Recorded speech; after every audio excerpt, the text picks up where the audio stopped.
Hi, this is Brandon Spilley from thirstgym.com. Today we're talking about an exercise called the Hex Bar Deadlift versus chain. So this is a great deadlift variation, and I really like this because it's really low back friendly. It's relatively safe, and you can teach people how to deadlift really well and kind of overload the exercise as well. We can also focus on developing power depending upon how we're putting it in our training programs. So you obviously need a hex bar, a trap bar to be able to stand in, and you need chains obviously to be able to perform this exercise. Outside of that, it's pretty simple and straightforward. So we're going to step inside the bar, and I personally prefer to put the chains on the middle pieces. So I've got 4 on here just to make it nice and even and relatively easy to demonstrate. You can certainly have them like in the middle with 1 on this side. You can obviously, if you have like any kind of way to load them with easy loaders or chain mates to put on the end, you can also do that as well. This is just very, very easy to do, especially having to be in a garage gym setting and you don't have all that stuff, you do have some chains around, you can definitely do this. So I guess quickly we can also demonstrate what the chains do. So as we stand up with the weight, more chain is coming off the ground, and that chain is hanging from the barbell, which then gives us the load being increased the higher we go. So obviously the taller the athlete or client is, the more weight you're going to have in the hands at the top as well, and conversely less in the bottom, which makes it really relatively low back friendly, is that we can have less load in the bottom where we're probably a little more vulnerable. We have more load at the top where we're going to be a little bit more strong and powerful. And the trap bar or the hex bar also lets us keep the load relatively center with our center of gravity. So like I said, as we're standing in it, with our feet about shoulder width, we're going to have our chest good and tall. We're going to our arms will be good and long.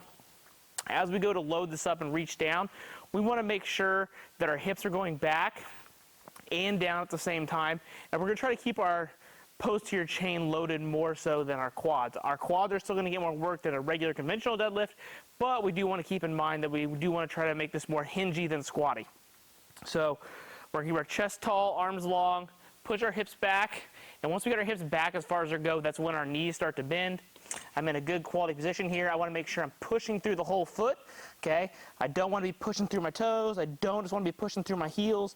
I want to make sure I can feel my whole foot on the ground, keep my chest tall, keep a little bit of slack pulled out of there, so I don't want to yank when I go to pull. I want to make sure my chest is tall. I've got some of that weight pulled out, and I want to push through my feet and then come back down.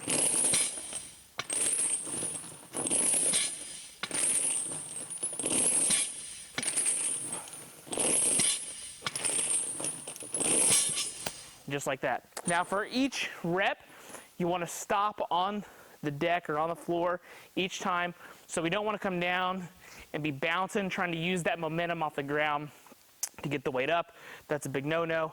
We want to really work on creating rate of force development, really working on pushing hard from the floor to get that strength. So for this particular way you want to program it, my suggestion is usually it's going to be one of your strength-based exercises, so you're probably going to go a little bit heavier, probably 3 to 5 sets of anywhere from 3 to 6 repetitions. If you're doing this for speed or dynamic effort or power training, then if you know what your, approximately what your 1 rep max is of your hex bar deadlift, then you're probably going to want to work anywhere between 50 and 70%, and then add the chains on. And then you would perform that for probably 1 to 3 repetitions, pulling as fast as you possibly can, trying to create as much force as possible.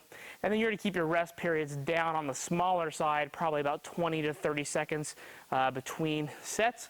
So if you're doing 2 reps and resting about 20 seconds, that's about 10 seconds of rest per rep, which honestly you consider if you do 1 rep and it takes you about 1 second, that's a pretty good amount of rest in terms of your power development.